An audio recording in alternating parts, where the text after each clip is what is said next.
நல்லா பண்றீங்களா டேய்?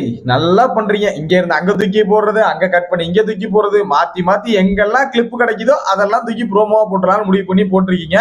சரி, ஓகே மக்களே, வணக்கம் மக்களே. பிக் பாஸோட 4th ப்ரோமோ வந்து ரிலீஸ் ஆயிருக்கு.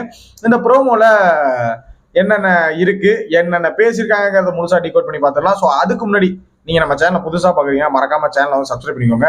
நம்ம சேனல்ல exclusive update and exclusive live update வந்து ரெகுலரா போட்டுட்டு இருக்கோம். ஸோ மறக்காம வீடியோக்கு லைக் பண்ணி நம்ம சேனலை சப்போர்ட் பண்ணுங்க. ஒரு லைக் கொடுத்தீங்க அப்படின்னா எனக்கு அது ஒரு பெரிய மோட்டிவேட்டா இருக்கும். ஸோ மறக்காம லைக் பண்ணிக்கோங்க, நம்புறேன். சரியா? ஸோ இந்த 4th ப்ரோமோ ரிலீஸ் பண்ணிருக்காங்க. இந்த 4th ப்ரோமோ செகண்ட் ப்ரோமோட கண்டினியூ வெர்ஷன் தான். சரிங்களா? செகண்ட் ப்ரோமோல ஒரு டாஸ்க் கொடுத்துருக்காங்க. அந்த ஒஸ்ட் பெர்ஃபார்மர்ஸை எந்த ஒரு பாரபட்சம் இல்லாம பேசுங்கன்னு சொல்லியிருந்தாங்க. ஸோ இப்போ இந்த ப்ரோமோல வந்து பாத்தீங்கன்னா சாச்சனா சௌந்தர்யா, செகண்ட் ப்ரோமோல வந்து பாத்தீங்கன்னா தர்சிகா சிவகுமாரை பேசி ஹைப் காட்டியிருந்தாங்க. இப்போ சாச்சனா வந்து பாத்தீங்கன்னா சௌந்தர்யா பேசி சௌந்தர்யா அழுகுறாங்கிற மாதிரி ஒரு ஹைப் காட்டியிருக்காங்க. இதுல இந்த விதை யார் போட்டது அப்படின்னா தர்சிகா. அதாவது வளர்ந்து இத்தனை வயசுல இருக்கக்கூடிய தர்சிகா போட்ட அறிவில்லாத தரமா பேசின பேச்சு அதை கண்டினியூ வெர்ஷனா வந்து பாத்தீங்கன்னா இப்போ சாச்சனா கிட்டே இருக்கு.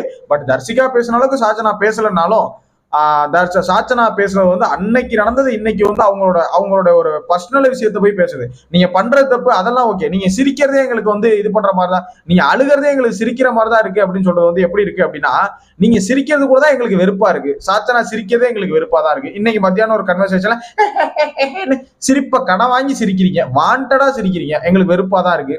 யார் இல்லைன்னா அதுக்காக என்ன பண்ண முடியும்? உங்களால உங்க சிரிப்பை மாத்திக்க முடியுமா? அது அவங்களோட நேச்சுரல். அதை எப்படி மாத்த முடியும்? எனக்கு தெரியவே இல்லை. இதெல்லாம் போய் ஒரு விஷயமா சொல்றதுங்க வந்து தர்சிகா போட்ட அந்த விதையினால இந்த இந்த வித்து வந்து இப்போ வந்து முளைச்சு வந்து பேசிட்டு இருக்கு அப்படிங்கிறத அர்த்தம். ரெண்டாவது, இதுல ஏன்டா சௌந்தர்யா அழுகுறாங்க? அங்க அவ்வளவு ஃபோல்டா உட்காந்துட்டு உள்ள வந்து உட்காந்து ஒரு லெட்டர் படிச்சு அழுகுறாங்க அப்படிங்கிறதானே.